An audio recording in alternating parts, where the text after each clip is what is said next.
नमस्कार, मैं अशोक व्यास हूँ। बात एक ऐसे प्रश्न से करते हैं जो आप और मैं हम सबके लिए रेलेवेंट है और प्रश्न ये है कि मनुष्य को अगर विधाता की सर्वश्रेष्ठ कृति मानते हैं, तो उसके पीछे क्या-क्या कारण हैं?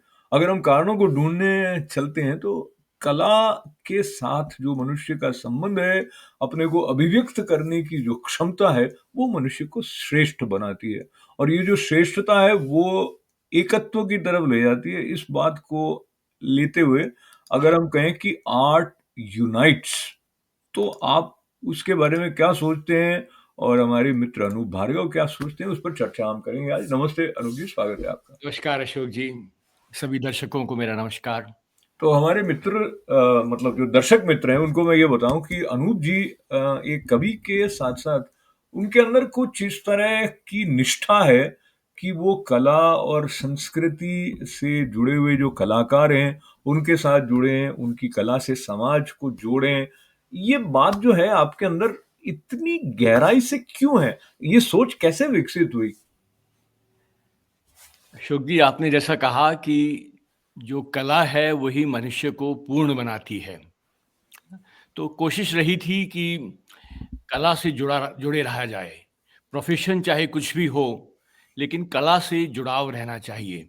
तो हम लोगों ने जो झिलमिल के नाम से एक संस्था शुरू की थी, उसकी भी जो टैगलाइन है, वो बड़ी सिंपल सी है, आर्ट मैटर्स। क्या बात है! तो यही मेरे सवाल का जवाब होगा। तो जो आर्ट मैटर्स है, उस बात को लेते हुए थोड़ा-सा कला की चर्चा करते हैं, थोड़ा किस तरह से कला माध्यम हमें संवेदनशील बनाए रखने में सहायता करते हैं, उसकी तरफ भी ध्यान देते हैं।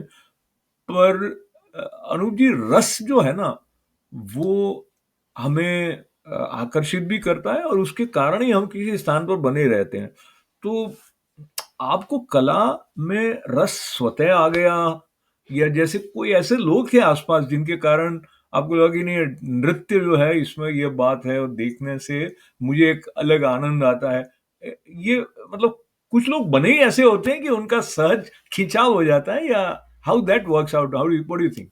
हाँ, तो मैं आपका ना एक पिछले प्रश्न का जवाब रह गया था, मैं उसका जवाब जी, देके फिर इस पे जी। आता हूँ। तो आपने जो कहा कि द आर्ट यूनाइट्स, तो दैट इज़ एब्सोल्यूटली ट्रू।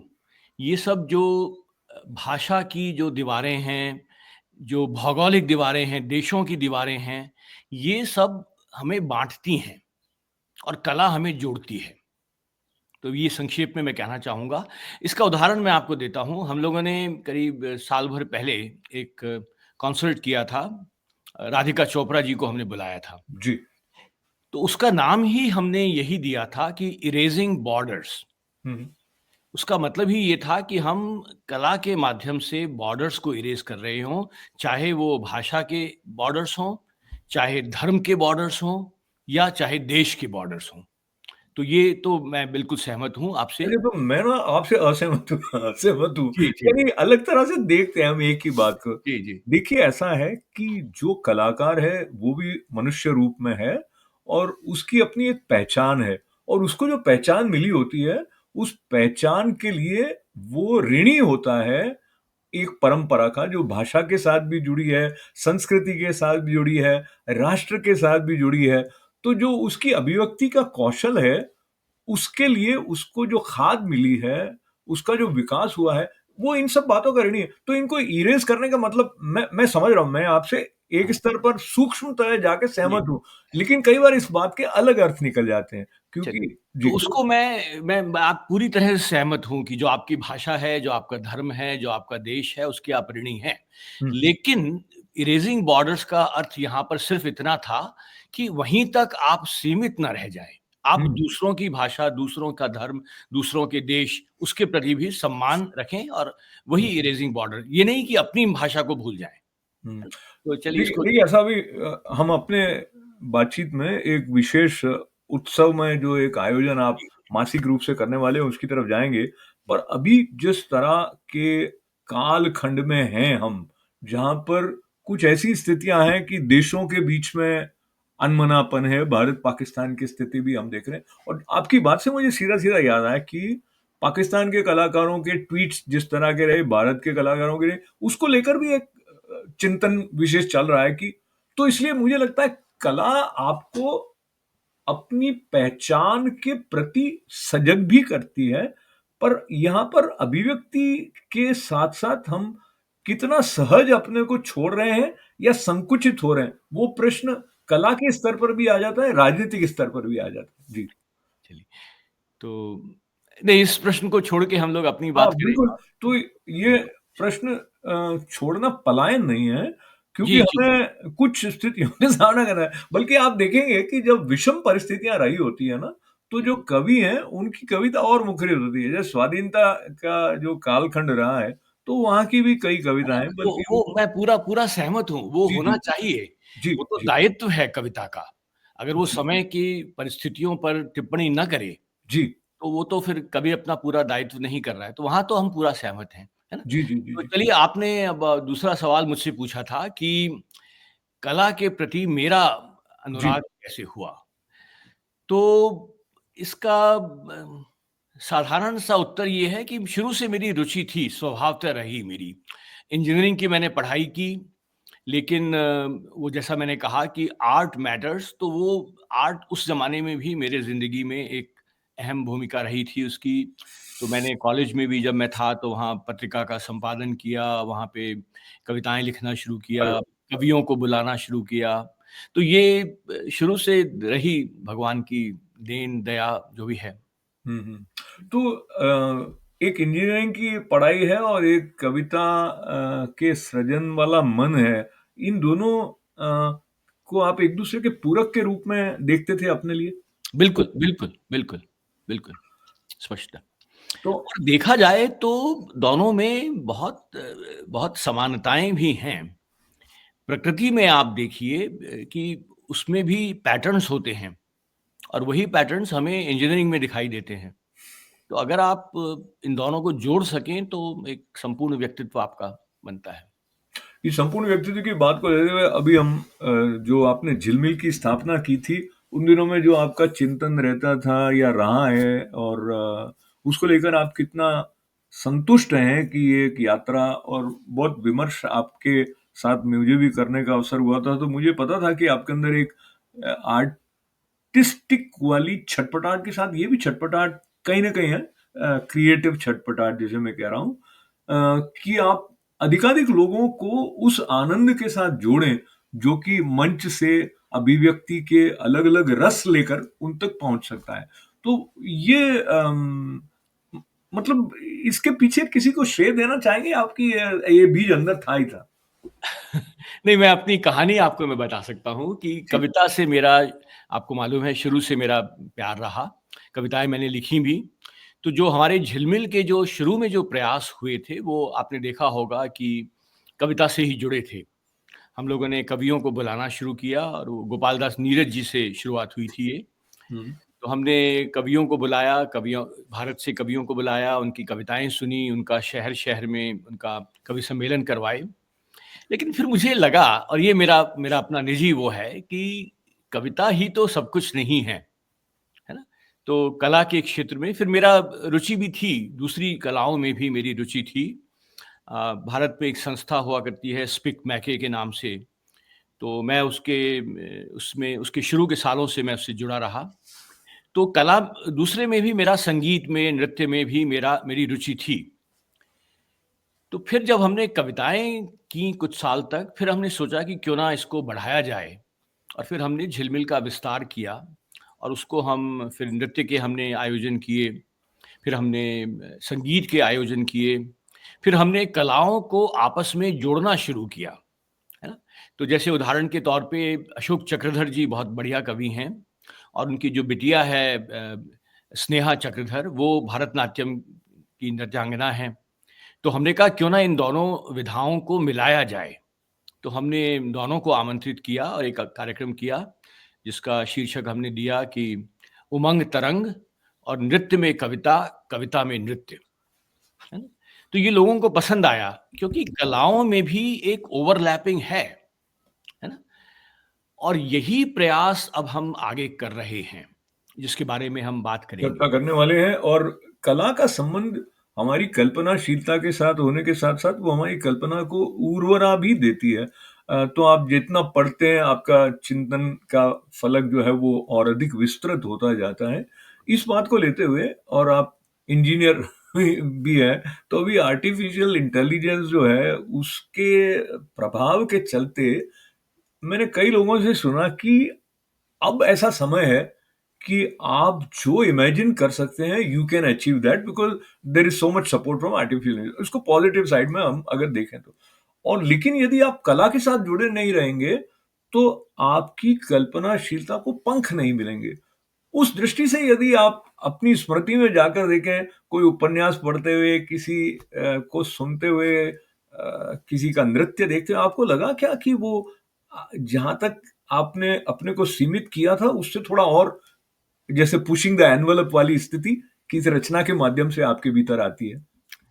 हाँ, नहीं, पहले तो मैं आपकी इसी बात पे टिप्पणी करना चाहूँगा और ये बड़ी अच्छी बात कही आपने कि जो आर्टिफ़िशियल इंटेलिजेंस है, वो लगभग सब कुछ कर सकती है, जो आप अब तक करते आए थे। लेकिन अगर आप कला का एक उद्देश्य ये भी मानें कि मेरे अपने मन को क्रिएटिविटी देनी है, संतुष्टि देनी है, तो वो तो आपको तभी मिलेगी ना जब आप खुद काम करेंगे वही काम। आर्टिफ़िशियल इंटेलिजेंस मैंने खुद ने कोशिश की, आप विश्वास नहीं करेंगे, मैंने कहा कि एक कविता लिखो जो पिता और पुत्री के प्रेम पर आधारित हो और उसको गुलज़ार साहब की स्टाइल में लिखो। आप अच्छा। विश्वास नहीं करेंगे, उसने गुलज़ार साहब की स्टाइल में कविता लिख दी। हुँ।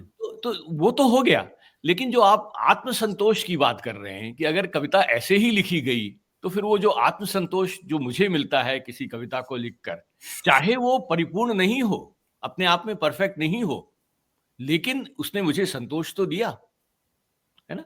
तो ये आपने बड़ा अच्छी बात कही कि हुँ। ये तो एक तो ये बहुत सही कहा आपने क्योंकि साँस तो आप ले रहे हैं, अनुभूति तो आपकी है, वो तो कोई कंप्यूटर नहीं ले सकता वो तो आपके हो ही नहीं बजाय से। सकता।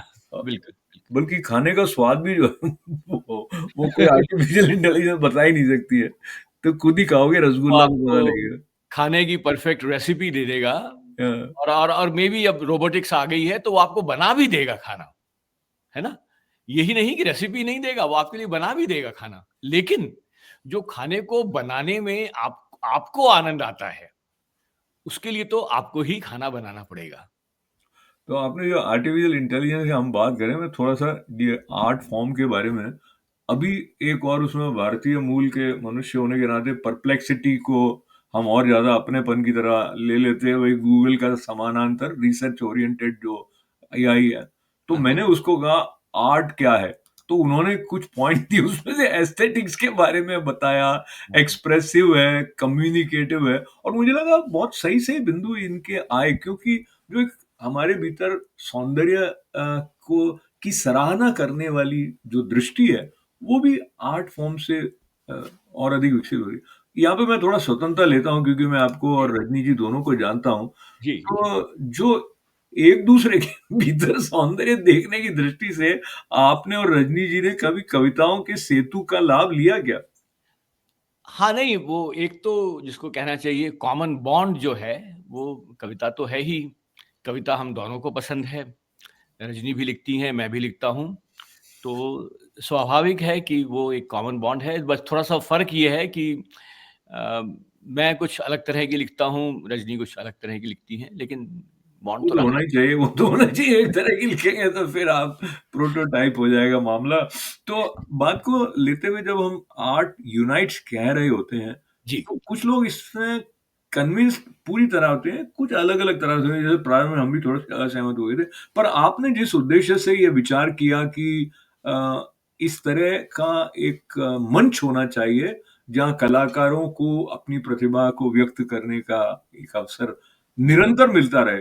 तो मैं इसमें सौभाग्य अपना मानता हूँ कि हमारे जो चेयरमैन आईटीवी गोल्ड के डॉक्टर सुदीप पारिक जी हैं, वो भी आपके साथ बिल्कुल। सकारात्मक रूप से जुड़े। तो ये आरंभ के बारे में थोड़ा बताइए, फिर हम और आगे जी, चलते जी। तो इसको हाँ, शुरू करते हैं कि पहली बात तो आपने जो डॉक्टर सुधीर पारिक जी का कहा, तो मैं भी उनको धन्यवाद देना चाहता हूँ। उनके बिना ये संभव नहीं हो पाता। तो अशोक जी, मैं यहाँ कहना चाहूँगा, एक अगर मुझे एक वाक्य में कहना कहना पड़े, तो मैं यूँ कहूँगा कि ये जो 8 जून को होने वाला है, वो हम लोग we are not organizing an event. This is in preparation to creating a platform that can be reused again and again, है ना? तो अब मैं इस पे आता हूँ कि ये प्लेटफ़ॉर्म है क्या? है ना? तो प्लेटफ़ॉर्म में 2 बातें होती हैं। एक तो ये कि आपको फ़िज़िकल इंफ्रास्ट्रक्चर जिसको कहें, कि आपको हॉल चाहिए, आपको खाने का इंतज़ाम करना है, आपको साउंड सिस्टम का इंतज़ाम करना है, लाइटिंग पूरी होनी चाहिए, है ना? एक तो ये हो गया। दूसरी बात ये होती है कि आपने ये सब कर लिया, लेकिन अगर आपकी ऑडियंस नहीं है, तो आपको ऑडियंस तैयार करनी होती है। तो यहाँ मेरे दिमाग में ये विचार बहुत सालों से चल रहा था और अभी कोई ज़्यादा समय नहीं हुआ, करीब 2 महीने पहले ही मैं डॉक्टर पारिक के पास गया और मैंने कहा कि डॉक्टर साहब, आपकी हमें सहायता की ज़रूरत है। हमने कहा कि आपका एक हॉल है जो आप लोगों को देते हैं, वहाँ कार्यक्रम होते हैं। हमें वो हॉल आप महीने में 1 दिन हमें दे दीजिए, है ना? और graciously he agreed to that और हमने उनको ये वादा किया कि आप हमें महीने में 1 दिन हॉल दीजिए और हम आपको एक बहुत बेहतरीन कार्यक्रम देंगे, है ना? तो ये हमारी सेल्स पिच थी जिसको कहना चाहिए। ठीक। तो उन्हें पसंद आया और फिर हमने ये शुरू किया। तो अब इसमें हमारा जो इंफ्रास्ट्रक्चर की पार्ट था, एक जो हॉल जो है वो सबसे बड़ी समस्या होती है। एक बार वो हल हो गई तो बाकी चीज़ें बड़ी सरल हैं। कैटरर का इंतज़ाम करना बड़ा आसान है, लाइटिंग का। देखिए, आप सरल कह रहे हैं उसमें, मगर मंच पे कौन आएगा वो सबसे महत्वपूर्ण है। बिल्कुल, वही वही हम आ रहे हैं। वही मैं कह रहा हूँ कि एक तो मंच हुआ और दूसरा हुआ उसके लिए ऑडियंस हमको चाहिए, है ना? तो ये हमने कहा कि ऑडियंस आपके पास तभी आएगी जब आपके कार्यक्रमों में कोई नियमितता होगी। तो उसके लिए हमने तय किया कि हर second Sunday of the month, है ना? तो हमने इसको एक टैगलाइन दी कि same date, same time, same place.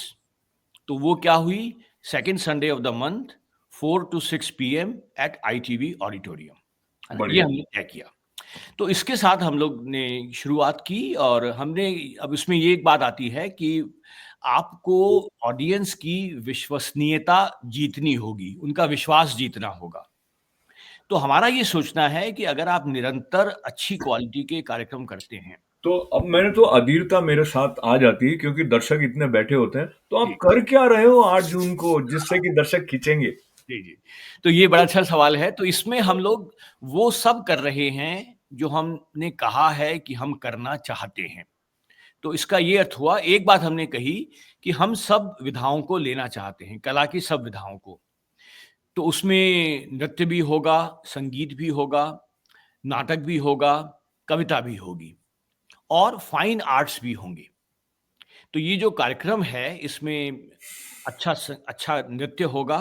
हमें खुशी है कि मैं कहूँगा कि केवल अमेरिका की ही नहीं, भारत के सर्वश्रेष्ठ कथक नृत्यांगनाओं में अर्चना जोगलेकर जी ने हमारा प्रस्ताव स्वीकार किया है इस कार्यक्रम में भाग लेने के लिए।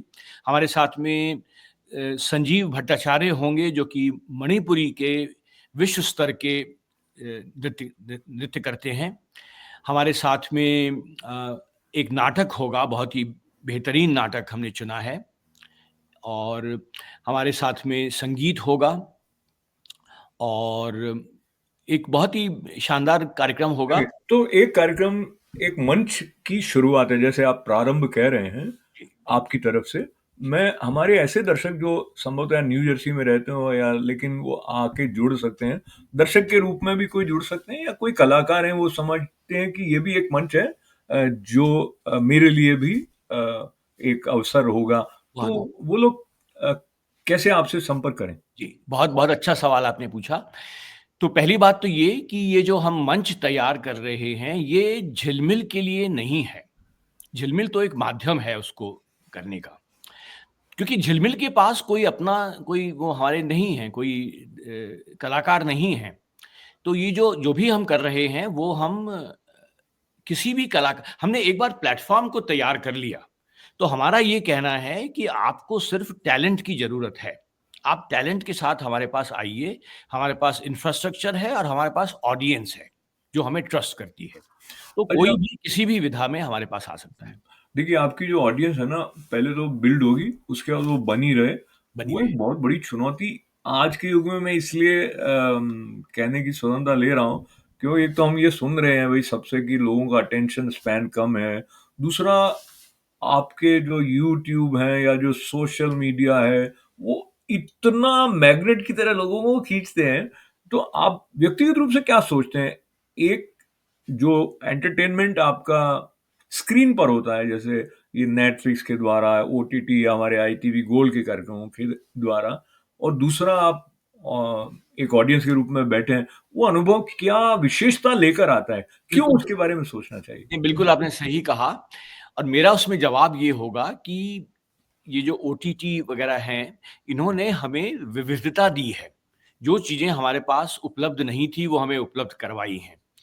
लेकिन जहाँ तक व्यक्तिगत अनुभव का सवाल है, उसके लिए तो आपको इवेंट में आना ही होगा। और एक बात मैं यहाँ पे ये भी कहूँगा कि हम जब ये इवेंट कर रहे हैं, तो हम ये नहीं कह रहे कि आप आइए 2 घंटे के लिए वहाँ कार्यक्रम देखिए और आप वापस चले जाइए।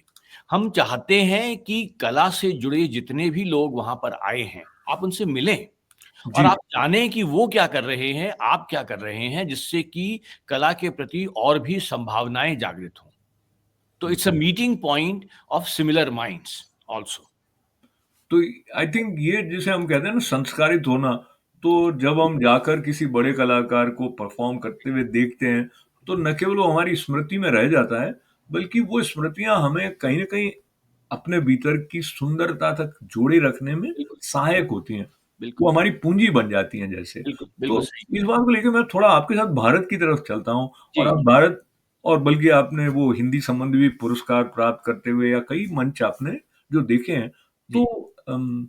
कोई ऐसा अनुभव आपका रहा है, चाहे रेखता का रहा हो या जो भी आप यूनिवर्सिटी में, जिसमें आपको लगा कि ये एक अलग ही तिलिस्म जैसा एक कुछ जागृत हो गया था, और ऐसा कोई अनुभव?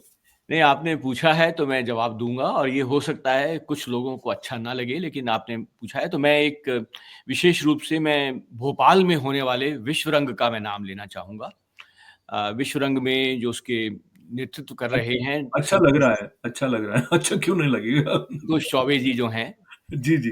तो उनका जो दूरदृष्टि है, जो उनका जो विज़न है, तो मैं अगर आपने एक नाम मुझे लेने को कहा जाए, तो मैं भोपाल में होने वाले विश्व रंग को लेना चाहूँगा। अच्छा, नहीं, वो आयोजन का कॉन्सेप्ट तो सही है, लेकिन वहाँ पे आप एक दर्शक के रूप में जब बैठे थे, तो किसी की कविता या किसी का गायन या वो जो आपको अधिक आह्लादित कर गया, ऐसा कुछ? हाँ, नहीं वो तो हर बार जब मैं जाता हूँ भारत में तो मेरा सबसे पहले यही कोशिश होती है कि कहाँ पे एक अच्छा उत्सव हो रहा है, वहाँ जाया जाए। तो मैं रिख्ता में गया था पिछले रिख्ता में, तो मुझे अब आपने फिर एक एक नाम लेने को कहा है, तो मुझे याद आ रहा है मुशायरा जो हुआ था वहाँ पे फ़हमी बदायूनी साहब को मैंने सुना था। तो वो बड़ी ल उम्र थी और वो अब गुज़र भी गए हैं एक्चुअली। तो जी। वो मुझे याद है फ़हमी बदायूनी साहब। क्या बात है, क्या बात है। तो मुझे लगता है कि जो कला है, वो इसलिए भी महत्वपूर्ण है कि वो, हम अभी योग दिवस मनाने वाले हैं, तो वो हमें अपने आप से जोड़ने में सहायक होती है। हम कुछ पढ़ते हैं तो अपने एक हिस्से के साथ हमारा परिचय थोड़ा और नया हो जाता है। हो जाता है। हम कुछ अपने आप को देखते हैं। समृद्ध महसूस करते हैं मैं कहूँगा। बिल्कुल। और अनु जी, आपकी उपस्थिति में मैं अगर भारतीय परंपरा से तो गंगा मैया जो हैं, उनके प्रवाह के बारे में जो कथा है, उसका स्मरण करूँ, जी, वो जी। कहते हैं वो पिघला हुआ द्रव्य है, वो तो पिघले हुए विष्णु हैं, और वो जी, जी। पिघले कैसे हैं, तो नृत्य को देखकर पिघले हैं।